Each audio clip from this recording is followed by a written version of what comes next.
¿Cómo están, jóvenes? Quien les habla nuevamente es la profesora Karina Díaz. El día de hoy vamos a hacer un repaso de las fijas del curso de psicología. Así que, profesora, empecemos y no perdamos más tiempo. Pero no te olvides antes de suscribirte a mi canal de YouTube, profa.karinadiazapaza, y tampoco olvides darle like, compartir, comentar y obviamente dejarnos ahí tu super like. Bueno, ahora sí, empezamos rápidamente con la primera pregunta. ¿Qué nos dice la primera pregunta, profesora Karina? Dice así: el buen aprendizaje depende de A, capacidad intelectual; B, salud y nutrición; C, motivación para aprender; D, adaptación eficaz al medio; E, todas son válidas. No olvides que si quieres resolverla por tu cuenta la pregunta, solamente ponle pausa para que después te demos la respuesta. Bueno, en el caso del buen aprendizaje, definitivamente sí se va a necesitar una capacidad intelectual, definitivamente. Para un buen aprendizaje también tiene que ir de la mano, no solamente la capacidad intelectual, sino también la salud y nutrición. Hay que saber consumir alimentos adecuados, ¿no? Que nos ayudan a desarrollarnos. También necesitamos, no solamente basta estar bien alimentado, tener una buena nutrición y tener una capacidad intelectual, también hay que tener motivación para aprender, ya que si no tenemos esa gasolina que es la motivación, no vamos a hacer manejar, caminar nuestro carrito, ya que prende y que camine. Adaptación eficaz al medio. Claro, nosotros al querer aprender, sea el tema que sea el curso que sea lo que querramos aprender, necesitaremos de qué? De adaptarnos, ¿ya? Al nuevo medio. Por lo tanto, para un buen aprendizaje depende de la capacidad intelectual, la salud y nutrición, motivación para aprender, adaptación eficaz al medio, y todo está inmerso en la alternativa E, que dice todos son válidos. Respuesta correcta, alternativa E de enamoraditos.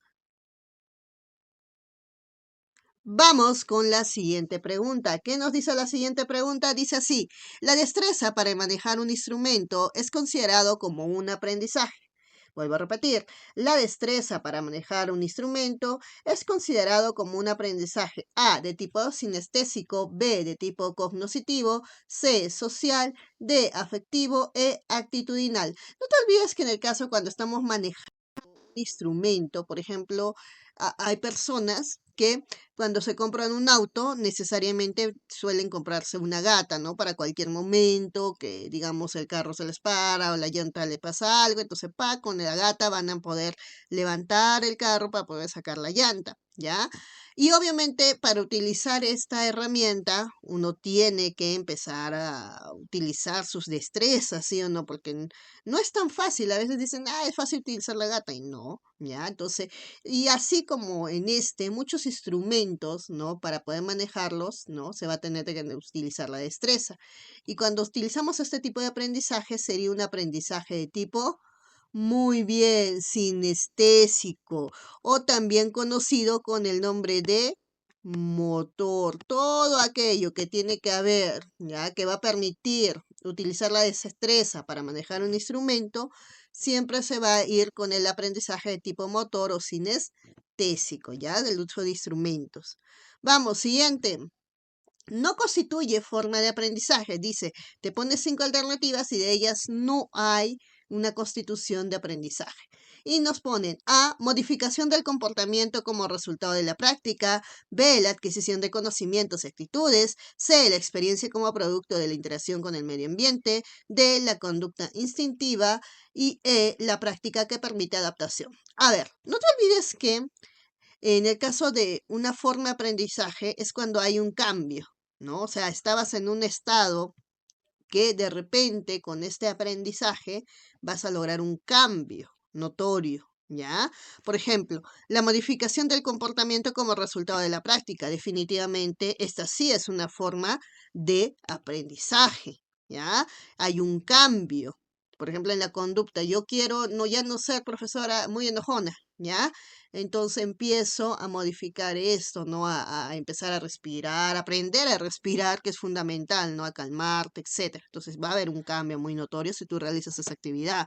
O, por ejemplo, la adquisición de conocimientos y actitudes. También esto es una forma de aprendizaje.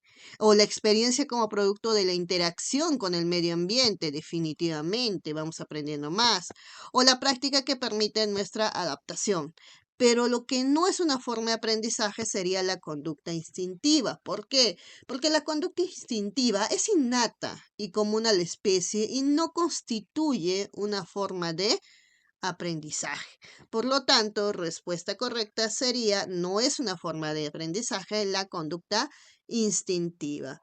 Vamos con la siguiente preguntita. Nos dicen, seguimos en el tema de aprendizaje y dice, controlar los movimientos del cuerpo humano, así como manejar herramientas, constituye una forma de aprendizaje. Ya lo hemos visto, jovencitos, ya hemos hablado de esto, ¿verdad?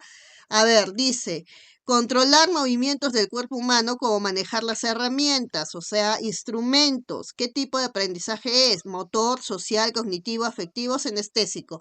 Muy bien, profesora, es o también llamado no senestésico, por si acaso, porque habían jóvenes que también decían, profesora, la E, no, sería la A, motoro sinestésico, no te olvides, basta que cambie una letrita, ya no es lo mismo, ya, en el caso es sinestésico, ya está, sinestésico.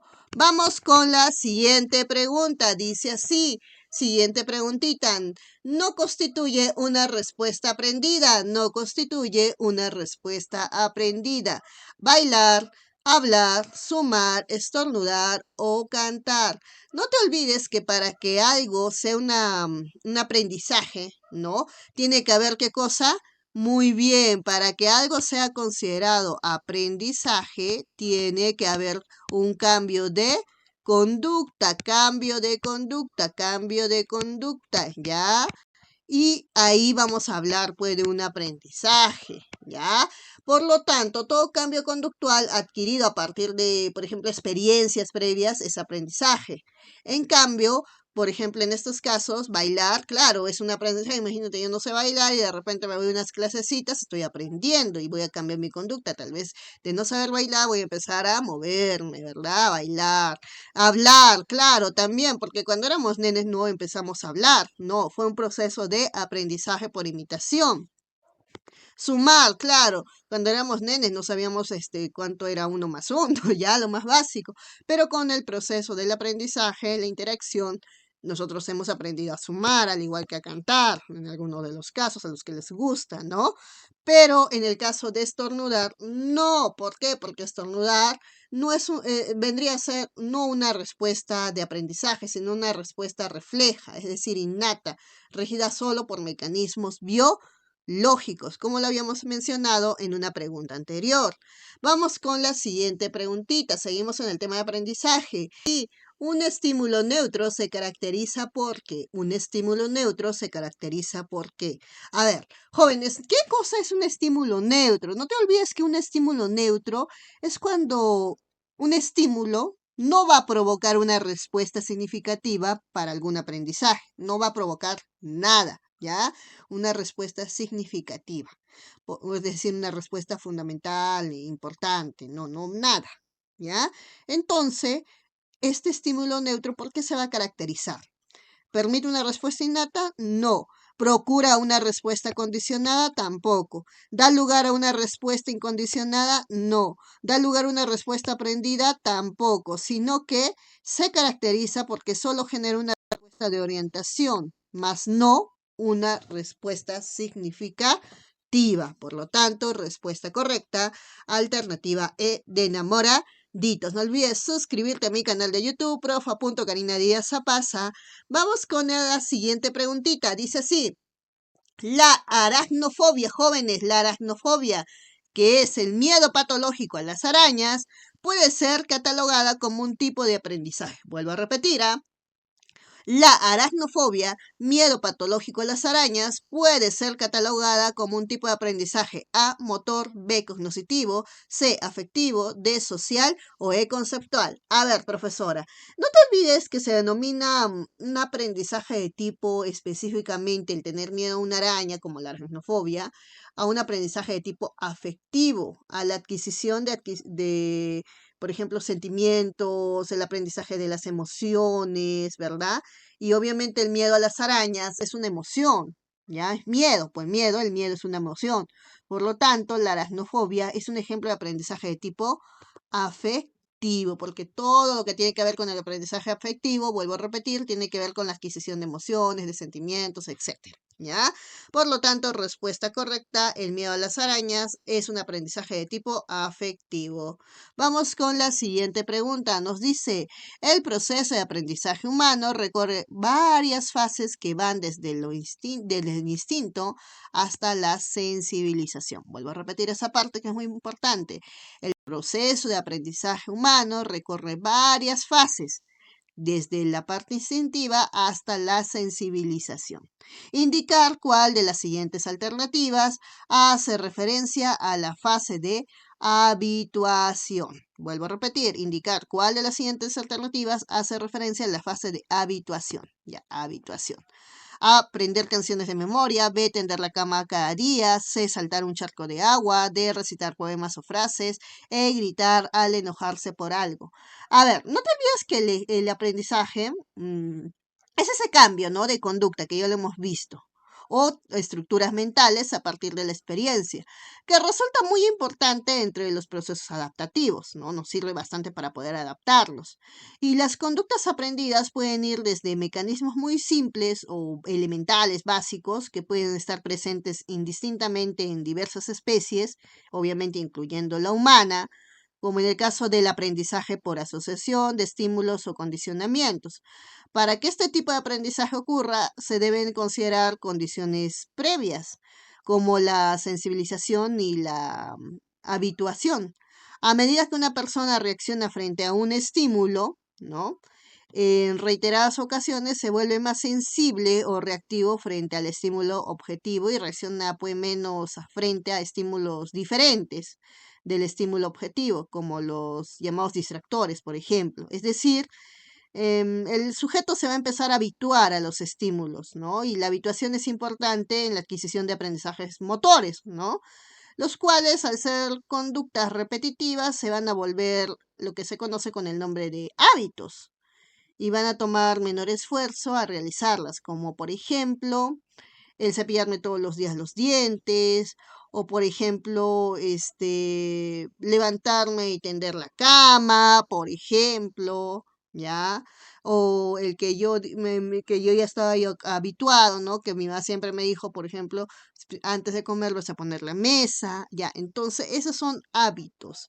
Por lo tanto, la habituación, ya, indicar cuál de las siguientes alternativas hace referencia en la fase de habituación sería tender la cama cada día, es un hábito, ¿ya?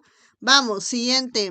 Autor que plantea la teoría del condicionamiento vicario. Autor que plantea la teoría del condicionamiento vicario. A. Tornique. B. Jean Piaget. C. Albert Bandura. D. Skinner. O E. Pavlov. A ver, no te olvides que el aprendizaje vicario, es decir, el aprendizaje observacional o también llamado imitativo, fue desarrollado y estudiado principalmente por el psicólogo llamado Albert Bandura. Por lo tanto, respuesta correcta, alternativa C de casita. Vamos con la siguiente preguntita, un caso, casuística. Dice acá, el ají de gallina resulta muy gratificante para Yamil. En cambio, su gemela Erika le provoca arcadas. Claro, hasta ahí obviamente entendemos que a una persona le gusta, ¿no? A Yamil el ají de gallina le encanta. En cambio, a Erika el ají de gallina le provoca arcadas, o sea, no le agrada mucho, ¿ya? Por su conducta responsable y eficacia en el trabajo, su jefe pagó 2 órdenes de ají de gallina para ellos. Imagínate comer algo que no te gusta. Entonces, considerando los principios del condicionamiento operante, se puede afirmar que este plato constituye para Erika, mientras que para Yamil, a ver, ¿qué sería para Erika comer un ají de gallina que ya sabemos que a ella le provoca arcadas? ¿Y qué sería para Yamil comer ají de gallina sabiendo que a él sí le gusta, ¿no? Y obviamente nos enfocamos en lo que es el condicionamiento operante, es decir, el condicionamiento de quién, planteado por Skinner, de los llamados reforzamientos positivos, negativos, los castigos positivos o negativos, ¿ya? En el caso, por ejemplo, para Erika, ¿ya? Sería un castigo, es un castigo porque no le gusta, ¿ya? Pero de tipo positivo, porque se les ha invitado a su jefito, ¿sí o no? Mientras para Yamil sería un reforzamiento positivo. ¿Por qué? A ver, te explico. No te olvides que administrar un estímulo agradable contingente a una conducta sería puede aplicar un reforzamiento positivo. En el caso de Yamil, por ejemplo, ¿no? Caso contrario, cuando el estímulo es aversivo, estamos frente a un castigo, ¿ya? En este caso, a Erika le toca un castigo, ¿ya? Pero en este caso sería un castigo positivo. El ají de gallina es aversivo para Erika, pero agradable para Yamil. Por lo tanto, respuesta correcta, un castigo positivo, un refuerzo positivo. Respuesta correcta, alternativa B de besito. Vamos con la siguiente pregunta. No olvides suscribirte a mi canal de YouTube, prof.Karina Díaz Zapasa. Empezamos con preguntas de teorías del aprendizaje y dice así. Señale cómo se denomina la teoría según la cual el aprendizaje dice que ocurre sobre la base de tanteos y equivocaciones hasta que se establece una conexión adecuada entre la situación y la respuesta. Vuelvo a repetir, ¿cómo se llama el tipo de teoría del aprendizaje que nos dice que se basa en tanteos, equivocaciones, hasta que llega un momento de una conexión entre la situación y la respuesta correcta? A ver, ¿cuál sería la respuesta? Eso sería A, condicionamiento instrumental; B, de la captación; C, condicionamiento clásico; D, el ensayo y el error; o D, E, el descubrimiento de relaciones. Ay, profesora, por obvias razones, tanteos, equivocaciones, es decir, errores, estamos frente al ensayo y el error, ¿no? Esta teoría señala que el aprendizaje se basa en tanteos, en equivocaciones, y se llama ensayo del error, y fue propuesta por, muy bien, ¿por quién? Por el conocido Thorndike. Muy bien, belleza, excelente. Siguiente pregunta. De acuerdo al planteamiento de la teoría del aprendizaje significativo, el aprendizaje se produce cuando el A, docente brinda información a los estudiantes; B, estudiante comprende lo que aprende; C, docente califica con nota sobresaliente un buen trabajo; D, docente manda exponer a los estudiantes; o E, estudiante recuerda al pie de la letra los contenidos. A ver, según la teoría del aprendizaje significativo, ya que planteaba no te olvides que esta teoría del aprendizaje significativo ha sido pregunta de examen de admisión varias veces, es dada por, muy bien, fue planteada por Ausubel, muy bien, Ausubel, ¿no? Y que sugiere que un aprendizaje es significativo cuando se encuentra sentido a lo aprendido. Para ello el docente debe explorar el saber previo de los estudiantes. Entonces, no sería pues que el estudiante se sepa la lección al pie de la letra, ¿no? Tampoco el docente va a mandar a estudiar a los estudiantes, porque se supone que vamos a trabajar con con el aprendizaje previo, ¿no? Listo. Después, el docente califica con nota sobresaliente un buen trabajo. No. El docente brinda información no, sino es el estudiante comprende lo que aprende, los llamados conocimientos previos. Ello, el docente debe explorar el saber previo de los estudiantes. Respuesta correcta. Alternativa B, debe cito. Vamos. Siguiente pregunta. Siguiente pregunta. Dice así. Señale la teoría del aprendizaje que tiene como fundamento la sustitución de estímulos. Señale la teoría del aprendizaje que tiene como fundamento la sustitución de estímulos. A, clásico; B, operante; C, vicario; D, cognoscitivo; E, neoconductista. A ver, no te olvides que la teoría ya del aprendizaje que tiene como fundamento esta sustitución de estímulos es la teoría del condicionamiento. Muy bien, del condicionamiento clásico, ¿no? Que fue defendida por quién? Por el llamado el Iván Pavlov, ¿no? Que sostiene que el aprendizaje es producto de la sustitución de estímulo natural por el llamado estímulo condicionado. Respuesta correcta, alternativa A de amiguito. Vamos rápidamente, siguiente pregunta. En la teoría del aprendizaje por condicionamiento reflejo, la respuesta incondicionada es una conducta A, neutra, B, aprendida, C, no aprendida, D, respondiente, E, cognoscitiva. Obviamente, profesora, que en esta teoría de aprendizaje por condicionamiento reflejo, la respuesta que es incondicionada va a ser siempre una respuesta de tipo muy bien, una respuesta natural, ¿no? Es decir, una respuesta no aprendida. Por lo tanto, respuesta correcta, alternativa C de cita. La siguiente pregunta nos dice así. Para los defensores de la teoría nuevo conductista, el término operar, ¿qué significa? Explorar, manipular, experimentar, practicar, todos los anteriores. A ver, no te olvides que en el caso de la teoría neoconductista, el término operar significa qué cosa? Explorar, manipular, experimentar, ¿no? Según el neoconductismo, es el practicar, pues. Por lo tanto, si es explorar, si es manipular, si es experimentar, si es practicar, todas las anteriores. Respuesta correcta, alternativa E de enamoraditos. La siguiente preguntita nos dice así, hay que seguir avanzando, jóvenes, rápidamente. Según la teoría del condicionamiento clásico, el estímulo neutro se convierte en un estímulo A, operante, B, condicionado, C, natural, D, innato e instintivo. A ver, cuando nosotros tenemos lo que es el llamado estímulo neutro, que solo generaba respuesta de orientación, no de ubicación, más no una respuesta significativa en el sujeto, ¿ya? Se va a convertir, se supone que el objetivo es convertirlo en una respuesta condicionada o también conocida como una respuesta de tipo aprendida. Por lo tanto, en la teoría del condicionamiento clásico, el estímulo neutro se va a convertir en un estímulo condicionado. Respuesta correcta, alternativa B de besito. Vamos con la siguiente preguntita. Dice así. Vamos a ir a los enfoques del aprendizaje y dice, según las teorías cognitivas, podemos decir que un estudiante aprende cuando, uno, se modifican sus esquemas mentales, dos, su conducta se mantiene inalterable, tres, el sujeto procesa óptimamente la información, cuatro, logra reaccionar ante un estímulo. ¿Cuál sería la respuesta correcta? A ver, no te olvides que sí.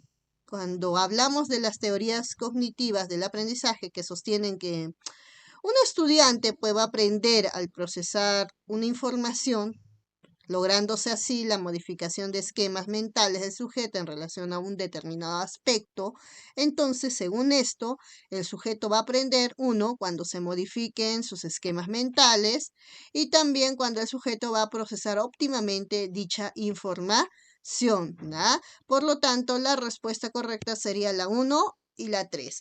De esa manera, según las teorías cognitivas, podemos decir que un estudiante aprende. ¿Ya? Vamos con la siguiente pregunta. Nos dice, el enfoque cognitivo, ¿ya? Le asigna al sujeto un rol activo en el aprendizaje. Destaca en él su capacidad simbólica para la adquisición de un esquema o información. Además, se interesa en explicar la operatividad de los procesos mediadores como el origen del aprendizaje. Indique la alternativa que ejemplifica un aprendizaje cognitivo. A. Enrique logra copiar en su cuaderno las fórmulas geométricas básicas de la pizarra de su aula. B. Luis pregunta a su profesor de economía sobre el origen del capitalismo en el Perú. C. Carlos, ya luego de graficar los lóbulos corticales y sus funciones, logra explicar este tema a su amigo César. D. Diego rechaza la crítica de su madre cada vez que ella le observa su forma descuidada de vestir. O E. Ricardo siempre llama a su amigo Leo cuando tiene problemas personales de este tipo económico. A ver, para empezar, no te olvides que el aprendizaje, ya desde la perspectiva cognitiva, se presenta cuando el sujeto va a adquirir ¿qué cosa? Una nueva información como producto obviamente del uso de los procesos mediadores. En este caso, aprender, como lo que ocurre con Carlos, que aprender, ¿ya? El tema de lóbulos corticales mediante una estrategia de memorización. A esto se le llamaría el tipo de aprendizaje, un tipo de ejemplo, ¿no? De aprendizaje de tipo cognoscitivo. Respuesta correcta. Alternativa C, decacita, decacita. Vamos, siguiente. ¿Qué dice? Siguiente pregunta. En un taller dirigido a adolescentes, la profesora define qué son las conductas de riesgo y solicita a los participantes que elaboren una lista de las que conozcan para que luego las expongan al grupo. La teoría cognitiva del aprendizaje que se ha empleado se denomina... A ver, volvemos a repetir el ejemplo. Dice que hay una profesora que está dirigiendo un taller para adolescentes y de repente ya empieza a definir lo que son las llamadas conductas de riesgo, ¿ya? Como el alcoholismo, la drogadicción, los embarazos, por ejemplo, a temprana edad, ¿verdad? La delincuencia, etcétera. Ya, ella empieza a decir qué son las conductas de riesgo y presumo ahí que menciona todas estas conductas de riesgo y va a solicitar a los llamados adolescentes, a estos participantes, a que elaboren una lista de las que conocen, ¿no? Como las que te he mencionado, ¿no? Y para que posteriormente ellos puedan exponerlas. Y dice, la teoría cognitiva del aprendizaje que se ha empleado se denomina y nos ponen como alternativas A, el aprendizaje por descubrimiento, B, el procesamiento de la información, C, el aprendizaje observacional o D, el aprendizaje significativo. A ver, definitivamente, si una profesora ya te viene a hablar o tema, cualesquiera que fuera, con el fin de que sus estudiantes presten atención y después mencionen las que, según la definición, cuales conoce, obviamente, y empiecen a ellos interactuar también participando al momento de exponer, obviamente estamos frente a un tipo de conocimiento, mejor dicho, de teoría de aprendizaje conocida como el aprendizaje significativo, propuesto por quién, ya lo hemos mencionado antes, por David Ausubel, el cual propone y dice, menciona que el aprendizaje, ¿no? Es un proceso de construcción del conocimiento que se da cuando el sujeto va a asociar información novedosa a partir de los conocimientos previos. Es decir, el estudiante ya tenía conocimientos previos. Ahora, con la información que le da la profesora, es decir, esta nueva información sobre lo que son las conductas de riesgo, ya que eso vendría a ser qué cosa, la información novedosa, el estudiante va a empezar a asociar estas dos informaciones, lo que ya sabía, con lo que ahora está aprendiendo, ¿no? La información novedosa con los conocimientos previos.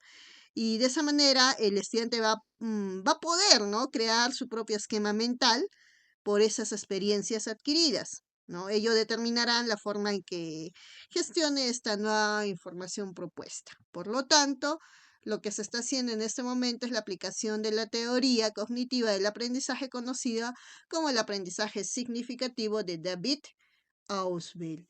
Vámonos con la siguiente preguntita. ¿Qué nos dice? Otro caso, nos habla Antonella y nos cuenta que Antonella suele escribir, dice, sus anécdotas cotidianas en su diario. A ver, ¿quién a veces no ha tenido un diario, sí o no? Casi siempre suelen ser la mayoría de las mujeres, pero también considero que los hombres deberían en algún momento haber escrito un diario o deberían escribir un diario, ¿ya? Donde esta nena, dice Antonella, empieza a escribir sus anécdotas cotidianas. Ella refiere que en muchas ocasiones ha sido de gran utilidad dejarse mensajes alentadores sobre su rendimiento académico, ya que en los exámenes en los que suele sentirse ansiosa, trata de recordar estos escritos positivos, empezando poco a poco a sentirse más calmada y segura de sí misma. Para afrontar esta actividad académica, ella está empleando estrategias de aprendizaje clasificadas como, a ver, ¿qué estrategias de aprendizaje está utilizando la bella Antonella? Eso es lo que nos está preguntando.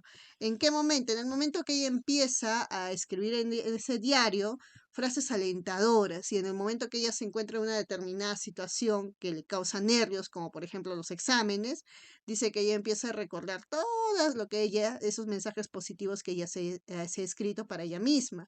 Entonces, según esto dice, para afrontar esta actividad académica, ella está empleando qué tipo de estrategia de aprendizaje: autocontrol emocional, supervisión de la comprensión, elaboración, repaso u organización. A ver, no te olvides que en el caso de creencias de autoeficacia, como los mensajes positivos sobre su rendimiento académico, son parte de la estrategia que se conoce como autocontrol emocional, que va a ayudar al estudiante a promover una alta autoestima. Es decir, cuando uno mismo agarra y dice, tú eres el mejor, tú vas a poder, etcétera, o sea, se manda mensajes positivos para uno mismo, es porque esta persona está aplicando la estrategia de aprendizaje de autocontrol emocional. Respuesta correcta, alternativa A de amiguito. Vamos con la siguiente preguntita. Nos dicen, vamos a hablar sobre inteligencia.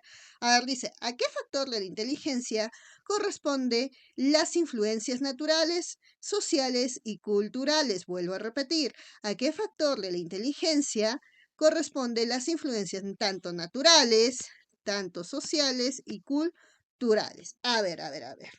No te olvides que entre los factores que intervienen en inteligencia se encuentra tanto el factor de tipo biológico y el factor de tipo ambiental. Y en el caso, por ejemplo, de lo natural, de lo social y lo cultural, está dentro del ámbito ambiental. Por lo tanto, respuesta correcta, alternativa D de dinosaurio, D de dinosaurio. Siguiente pregunta, dice así, una madre hace escuchar música instrumental a su hija con el fin de estimular su capacidad intelectual. ¿A qué factor de la inteligencia nos referimos?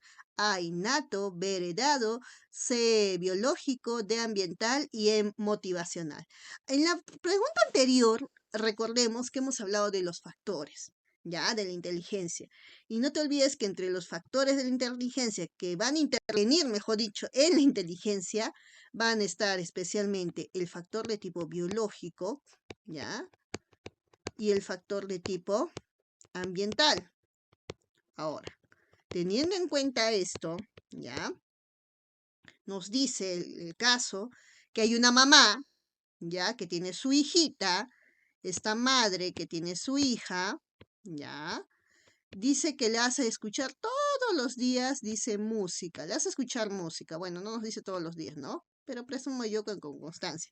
Pero no es cualquier tipo de música, es una música clásica. ¿Y cuál es el fin de que las personas, como en este caso esta madre, utilicen la música clásica, hacerle escuchar a su nena? El fin es poder estimular su capacidad intelectual. Entonces, según esto, ¿a qué factor está de la inteligencia nos estamos refiriendo con ese caso?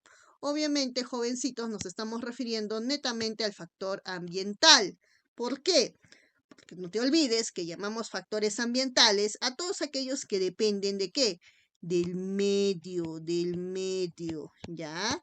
Sociocultural en el que se desenvuelve la persona, en este caso la nenita con su mamá, ¿no?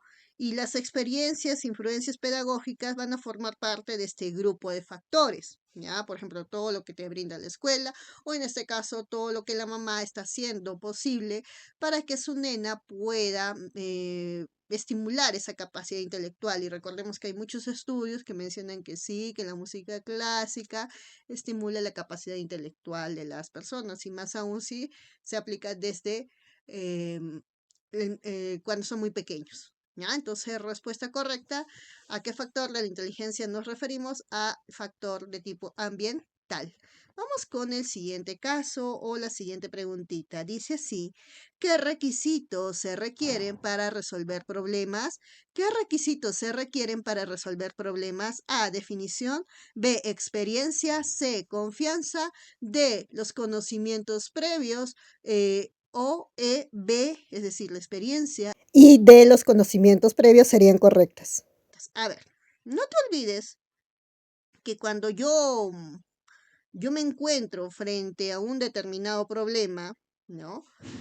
La solución de este problema se puede dar gracias a que yo tengo conocimientos y experiencia acumulada, ¿sí o no? Claro, conocimiento y experiencias acumuladas y que son muy importantes factores para la solución de toda clase de problemas, ¿ya?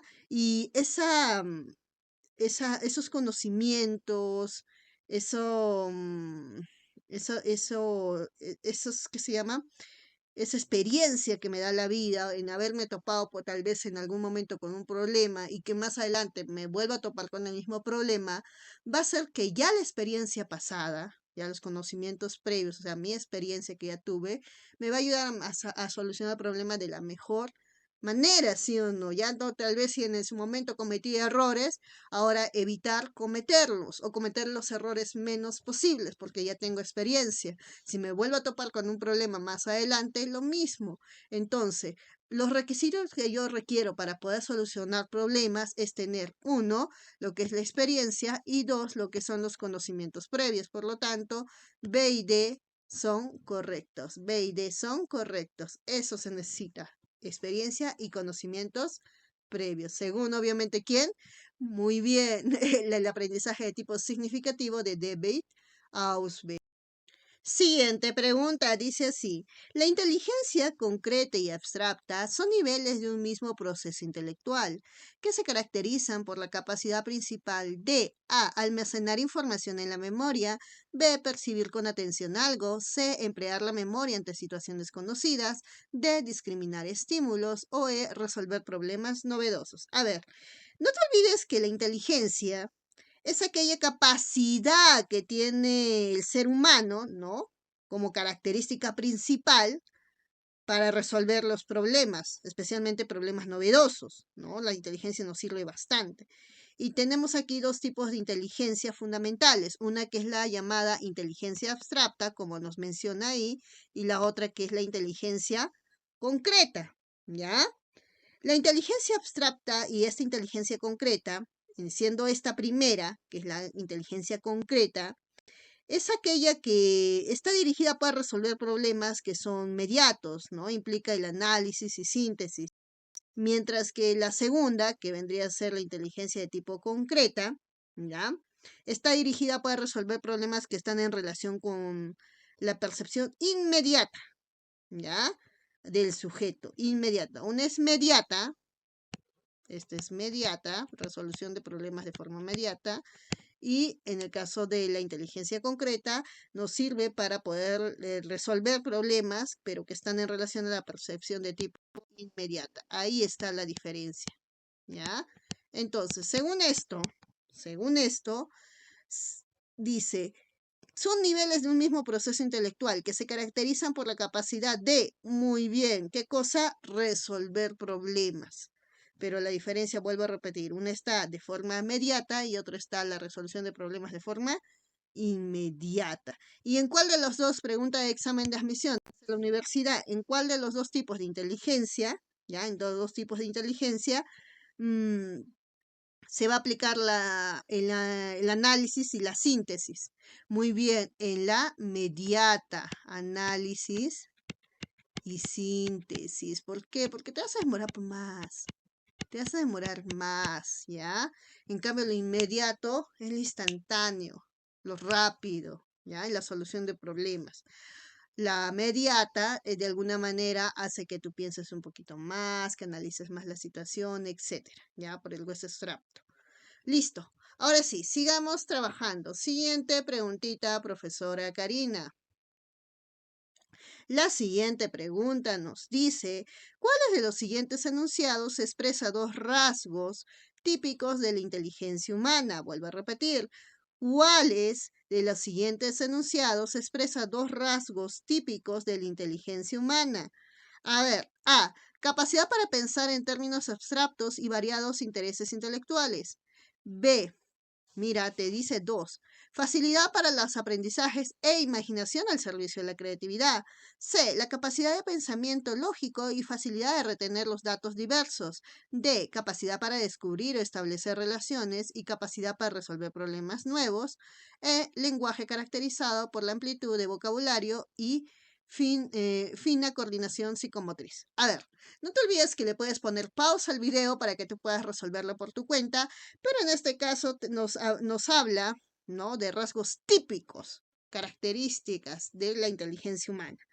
En psicología, no te olvides que la inteligencia se define como esa capacidad de yo poder adquirir conocimiento e entendimiento y de poder utilizarlo frente a determinadas situaciones, probablemente para nosotros novedosas, ¿no?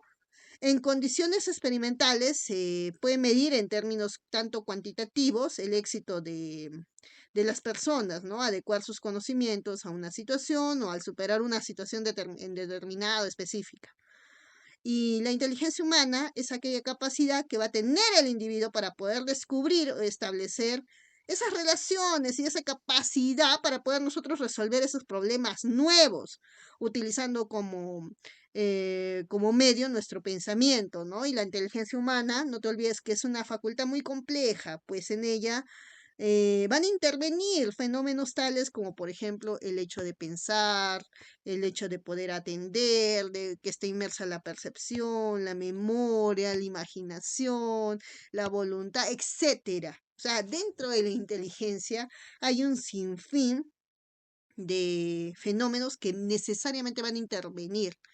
Entonces, el fin fundamental, los fines fundamentales o rasgos típicos que tiene la inteligencia humana, uno es la capacidad de descubrir o establecer relaciones y esa capacidad de poder nosotros resolver los problemas nuevos. Respuesta correcta, alternativa D de dinosaurio. Vamos con la siguiente preguntita. ¿Qué nos dice? Según la teoría de las inteligencias múltiples, un jugador, como por ejemplo nos ponen ahí a Maradona, se caracteriza por haber desarrollado notablemente su inteligencia de tipo. Ahí, para empezar, recuerda que existen varias inteligencias, ¿no? Y aquí por eso nos ponen la musical, la sinestésico-corporal, la lógico-matemática, la intrapersonal y la espacial. Nos están hablando de un jugador de fútbol. Maradona fue un jugador de fútbol. Ya está. No te olvides que cuando el jugador empieza a jugar, ¿no? El jugador emplea ¿qué cosa? Su cuerpo, ¿sí o no? Para solucionar un problema. En un rasgo, es un rasgo puede diferencial de la inteligencia de tipo sinestésico corporal. Los jugadores de fútbol como Maradona y en general los deportistas de forma general desarrollan más de ese tipo de inteligencia, que es la de sinestésico corporal. Por lo tanto, la respuesta correcta sería la alternativa B de Bechito, B de Bechito. Vámonos con la siguiente preguntita. Nos dice, no olvides suscribirte a mi canal de YouTube, Karina Díaz Apasa. Nos dice, ¿cuándo se afirma que una persona es honesta y generosa? Se está aludiendo a su o sus A, temperamento, B, carácter, C, calidad intelectual, D, personalidad o E, tendencias instintivas. A ver, profesora Karina. Recordemos que cuando nos mencionan, en este caso, y nos dicen que hay una persona, ¿ya? Que su manera de ser, ¿ya? Es muy honesta, es muy generosa, ¿ya? Porque se ha visto eso en su comportamiento. ¿Eso a qué está haciendo alusión? A su temperamento, a su carácter, a su calidad intelectual, a su personalidad o a sus tendencias instintivas. Para empezar, recordemos que esto, ¿ya? Es parte de la identidad de esta persona. Ya vamos a ponerle, por ejemplo, como es femenino, vamos a poner a María, ¿ya? María dice que es honesta, que es generosa, ¿ya? Y recuerda que el sistema de identidad es la personalidad, ¿ya? Que tiene su base biológica, no te olvides, la personalidad, ¿ya? La personalidad, que es un sistema de identidad, tiene su base biológica ¿en dónde? En el llamado temperamento, ¿ya? Y ese temperamento, ¿ya? Mediante un proceso de socialización, porque las personas no suelen estar solas, eso empiezan a interactuar, aparece lo que es la formación del llamado carácter, ¿ya? Para empezar, carácter. Y no te vas a olvidar acá, una pregunta fija de los exámenes de admisiones, que tú diferencies el temperamento y el carácter, porque no son lo mismo. Ya te dije, el temperamento es la base biológica de la personalidad y ese temperamento con la interacción social va a forjar, va a hacer surgir al carácter, porque no te olvides que una gran diferencia entre tanto el temperamento como en el carácter, ¿cuál es?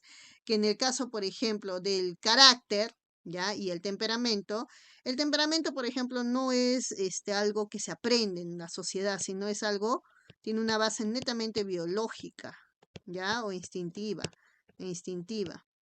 Mientras en el caso, por ejemplo, del carácter, no, él no tiene un carácter biológico instintivo, no, sino que es netamente un componente netamente de tipo aprendido por la interacción social, ¿ya? Ahora bien, ¿qué tiene que ver esto? ¿Qué significa esto? Esto significa que depende del contexto en el que nos desarrollamos y por tanto tiene un origen cultural, ¿no? Para hacer qué cosa, buenos, malos, honestos, generosos, atentos, etcétera. En este caso, María, honesta y generosa, ¿ya?